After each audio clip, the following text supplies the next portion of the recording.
What if we could learn from outstanding leaders in business, sports, and education from some of the best voices in corporate America?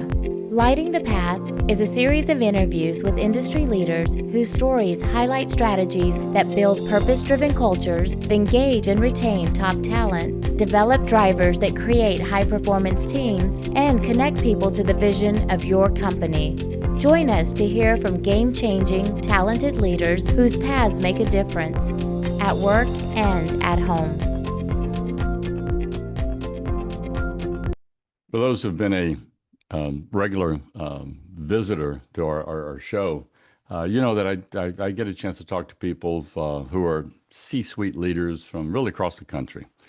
Today, I have a gift for me and for you in the fact that we're going to visit with Shannon Nutter, who has worked as a C-suite leader, leading literally a global perspective, however, though, because not only was she working with Vanguard, which is one of the largest financial investment firms in the world.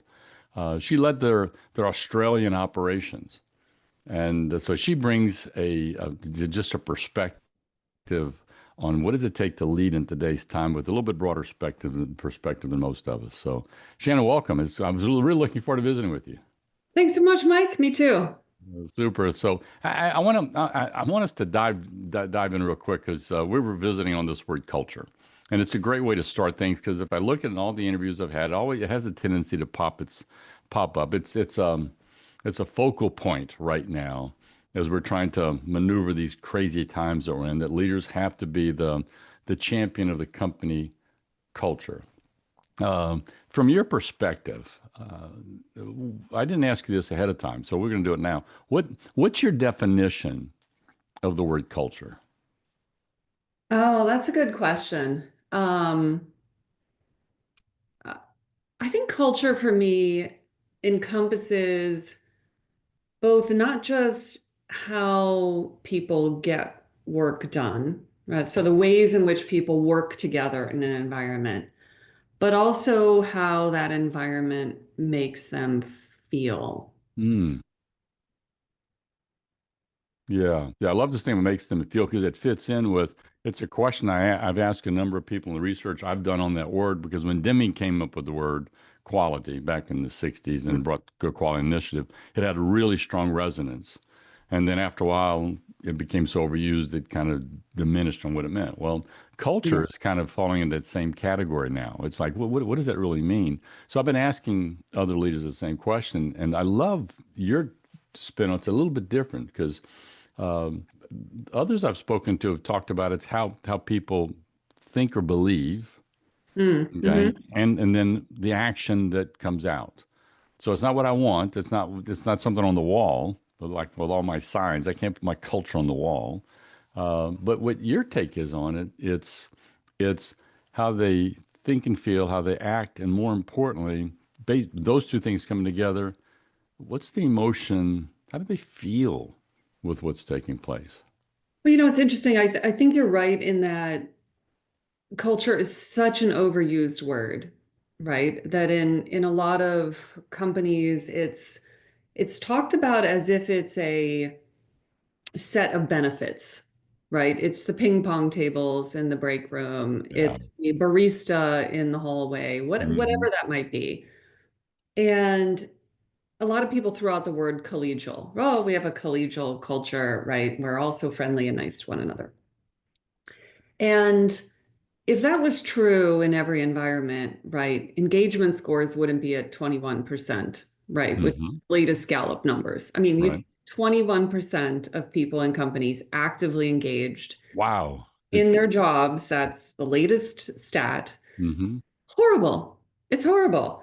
And, I think that there's a lot of reasons for that, right, in terms of lots of employees being asked to do more with less, people who are micromanaged, right? Budget cuts, people being let go around them, lack of really strong leadership, et cetera.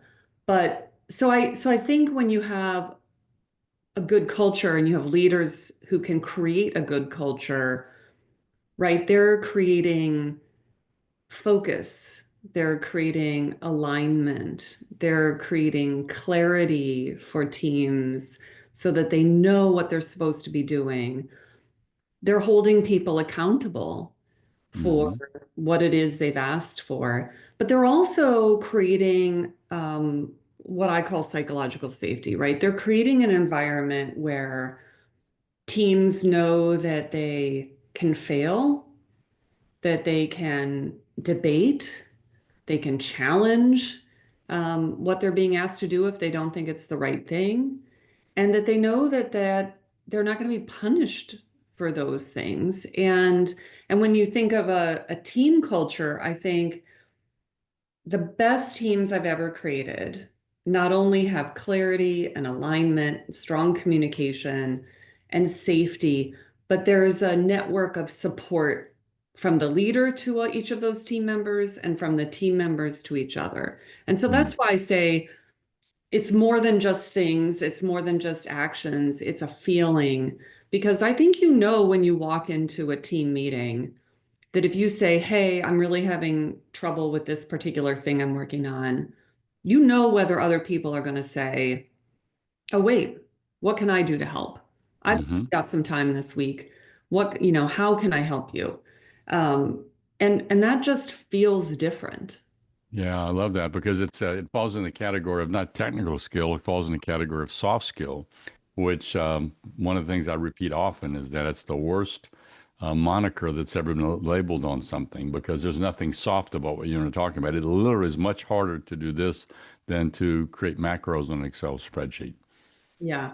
Yeah. Well, and I completely agree with you. I think that word soft skill makes it seem unimportant. Mm-hmm. Yeah. As if empathy and care and trust amongst each other is not valuable. And it's so valuable, right? Yeah, yeah, very much. So I spent a lot of time working with the Patrick Lencioni's model, which is the five behaviors of a cohesive team. Trust is the foundation of everything. And when I got into it, I thought for originally trust was honesty. Can I trust you? Mm, And then the more time I spent into it, I just relabeled it with my words that it's safety. Goes back into this place. Do I feel safe? As a leader, do I create an atmosphere that the people around me feel safe? It doesn't mean that I can't challenge them, I can't push them, I can't hold them accountable, like you said. But right. do they feel safe to be willing to step outside the box to put their best of themselves forward? And so what you're describing to me is you're working and trying to capture not only somebody's mind, which is where compliance comes from, but you're trying to capture their heart, which is where commitment comes from. Absolutely. Absolutely. I think teams that can deliver both drive the greatest results. You bet, you bet. Now, I want to chronicle something because your perspective. I was looking at notes in your background. One of the things that caught my mind was that the if you look at your experience, well over 20 years of experience. Well, I said the word well. That's too much emphasis on well, but it's specifically product development, Mhm, okay, uh, technology, as well as client strategy. All right, mhm. it's not just the product side of it, the client side of it. It's an umbrella that wraps in that area. And if you think of Vanguard, which you have more experience than that, but I love that perspective that you bring in. Um, Technology was a huge part of product delivery because of what investment management is about. It's being able to deal Oh, with that. virtual nowadays. Yeah. Yeah, Yeah. it's virtual, Yeah. but at the same time, you still have a huge human element that wraps on top of that. Okay, what have you experienced as a leader that causes a schism between those things, where we're trying to manage um, um, eff efficiency Right. with effectiveness, and sometimes those two things bang into each other. Well, I think great technology, um, no different than before you had technology, right? Great products, great services. I should start there, no matter how they're delivered. Start with a deep understanding of customers. Mm, And I think that that's the base. And I feel very privileged that I started my career um, early in my career. I really became an expert at customer research. at understanding how to get to customers' problems, how to understand unspoken needs, how to think about different kinds of groups of people that are in your customer base. And I think for me, that was a real grounding that helped me be successful later on in developing strategy and developing products and developing technology. But I think the reason I say that is because I think sometimes where technology goes wrong is it seeking to be efficient meaning fast or Accurate and solving the right. process, right? Hmm. But it's not effective in that it's not really designed to solve the problem that people have Yeah. or to be um, or to solve it in, well, I'll use the word effective, in the most effective way, right? Hmm. To really get to the heart of it.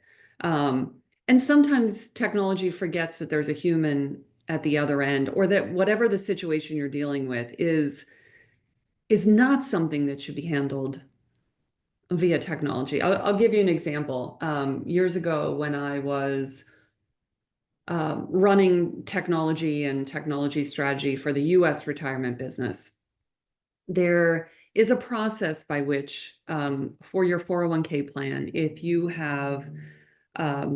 if there's a death in the family, you can get a loan from your 401k to pay for funeral expenses if that's the only source of money you might have. Now, think about the human at the other end of that. You're tapping into your retirement money to pay for the funeral of somebody that you love. Hmm. That should not be an online process. And Mm. yet it was. It was. It was oh, why do you need a loan? Oh, death. Right. Death Oh of somebody I God. really love. Oh Oh, me. here's a form. And I mean, this is not uncommon in the financial services Sure. industry. And my team at the time actually took a look at that and said, oh my goodness, this just isn't human at all. This should be handled with a person. It should actually be handled on the phone. But if somebody clicks that button, the first thing we're going to say is, we're so sorry for your loss. And here's the number to call. We'd like to help you. Mm. The And personal outreach. Wow. I remember that that it's a simple thing. I mean, that's something you would say to any stranger if someone Yes. told you that somebody they love died. You'd say, "Oh, I'm so sorry for your loss." Yeah. And yet it wasn't represented in technology. And so I think that we have to balance the human and the what is effective in solving a problem or getting something completed with what is the most efficient. You betcha. What you're describing is the T-bar. It's you have the human side and the business side. And what happens is I can't live on the human side and ignore the business side. Okay. But at the same time, I can't just focus on managing the business side and not put value on the human side. And sometimes as managers, especially in technically oriented environments where we're hired based upon our technical knowledge, Yeah. and it's also we're much more comfortable in that space. Oh, it's Um, easier, yeah. right? I mean, that old adage, you get what you measure, right? I can tell a team, I need this process completed in 50% faster, right? Hmm. Go make it happen. Right. And sometimes you see teams that take part of the process and just hand it off to some other group. Oh, well, we made it 50% faster, but actually just shoved half of the responsibility over to some other team. Right. And we didn't actually drive a better outcome. And I think that's the question. Are we measuring the right things all the time? Are we only measuring efficiency or are we measuring effectiveness of Hmm. what was the customer outcome? Did it get better? Hmm. Did it get worse? I mean, we can all think of phone systems we've been on when we dial somebody and there's 8,000 prompts and you just think this is not Um, effective. oh God, oh, it drives me And I crazy. actually don't even think it's efficient, Yeah, but yeah, me it's too. a I agree with you. lose-lose. So yeah. But I do think, right, that's a leader's role to really think about what are we measuring? What does success look like for this particular situation? And am I measuring the right things? Yeah. So you talk about in posts that you've written. As a matter of fact, if anybody hasn't gone to Shannon's LinkedIn page and look at the post she puts in there, it's some excellent viewpoints on what it takes to effectively lead into today's not just economy but today's culture, social culture. But you talk about uh, treating symptoms Mm. instead of causes. And I love that concept. I've been just kind of thinking about that in the work that I do. Am I treating a symptom or am I really treating the cause of the symptom? What are trapdoors that you've seen as leaders that weakens our ability to sort of mitigate that? Oh goodness, I do think this happens too often. Hmm. And I think it stems from a lot of reasons, right? I mean, like anything, um, if you're trying to really understand what's happening in a certain situation, you have to dig deeply, right? You might see something on the surface. Um, uh, this web page is having a problem, and okay, so let me just team go quickly do this particular thing and see if it improves. Um, but I think really understanding what's driving certain problems, you've got to dig deep into the data. And a lot of companies don't have great data. Um, Maybe people don't understand how to interpret Hmm. data. Um, they just don't want to spend the time to ask the questions because somebody else is pressuring them for a quick fix. Hmm. We certainly have that issue of wanting quick fixes versus, hey, there's something foundationally wrong with whatever it is we're looking at. Hmm. And I think that that is particularly true with technology. Um, I think that there's a lot of desire for um, shiny things, right? Things that sell. I often call it the sexy stuff. There's a lot of desire for the sexy stuff in technology, but it's all that foundational stuff that is not sexy, right? Great data, great underlying infrastructure, um, really understanding clients and designing effective processes that don't get the headlines, but that often are the cause of many of these underlying issues. And they take time and they take money to fix. Um, and that's sort of boring. And many leadership teams don't like to focus that long. Hmm. Yeah, because they have multiple. It's like playing whack-a-mole. It's like Right. what was my whack-a-mole of the day? But the problem is whack-a-mole is a distractor. Thanks for joining us today on Lighting the Path: Strategies for Tomorrow's Leaders. If anything in this podcast speaks to you, if I've challenged you, or if you want to spend time digging into this subject a little deeper, or if you disagree with me, reach out.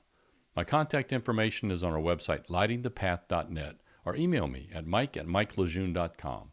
Also, look for me on LinkedIn. I'd love to connect our networks. Keep lighting the path for those who choose to follow you. It's more than a responsibility, it's an honor.